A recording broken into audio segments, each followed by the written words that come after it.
Imagine for a second that your entire fortune could just disappear, seized on a whim. Well, that was the reality for merchants back in 11th century Egypt.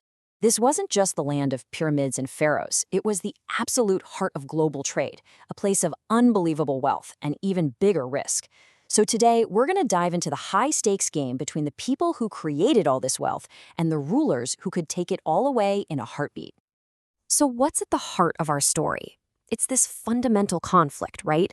A game played between two of the most powerful forces of the time.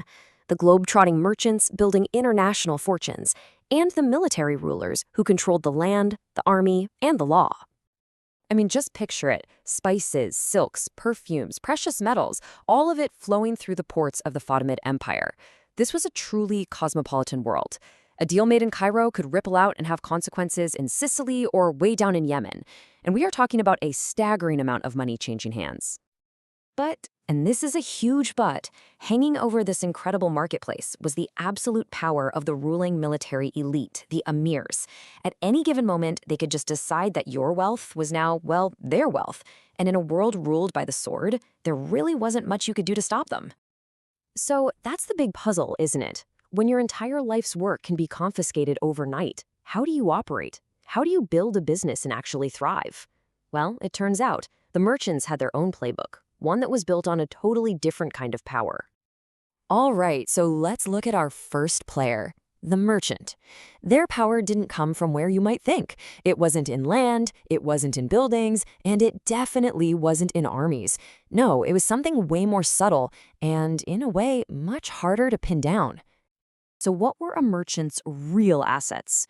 Forget about physical stuff that could be seized. Their true strength was in things you couldn't see. Things like their huge networks of contacts, their family alliances that stretched across the entire known world, and their reputation, this crucial idea of trust they called suhba. Their most valuable assets were information about the markets and capital that was always on the move. And how they keep that capital so mobile, with some pretty sophisticated financial tools actually, like the suftija. You can think of it like a medieval check or a letter of credit. A merchant in Egypt could write one, give it to a partner in Tunisia, and they could cash it out right there. No gold or silver ever had to make that long, dangerous journey. This made their wealth incredibly fluid, almost impossible for any one ruler to get their hands on. Okay, so that was the merchant's playbook. Stay nimble, stay connected, and keep your wealth liquid. But what about the other player in this game? To really understand the risks these merchants were taking, we have to look at the raw power of the ruler, the emir. You have to understand, the Fatimid state was, at its core, a military machine. Power came from the army, and the government paid its top commanders not with a salary, but with something called an ikta, basically giving them a plot of land and the right to collect all the taxes from it. To keep this whole massive machine running, it needed a constant, massive river of cash. And a huge source for that cash? You guessed it, trade. And the rulers had a pretty formidable toolkit to get that money. For one, they controlled the courts. They had the army, the ultimate tool of enforcement. They could levy all sorts of taxes and customs fees.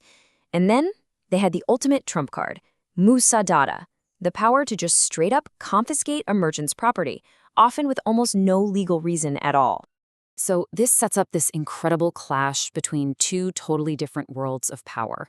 You've got the merchant on one side, flexible, international, their power based on trust and networks. And on the other side, the emir, absolute, territorial, their power based on brute force and the law. It's mobile wealth versus rooted physical power. Now, you might think these two groups would be mortal enemies. And yeah, they definitely clashed. But they were also locked together in this deeply unstable but totally necessary partnership. They needed each other to survive. It was a delicate balance.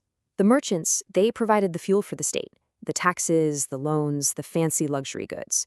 In return, they needed the state to protect the trade routes, maintain the ports, and enforce contracts. The emirs, they provided that protection, but they needed that constant flow of revenue to fund their armies and their court. You can see how this could get tense.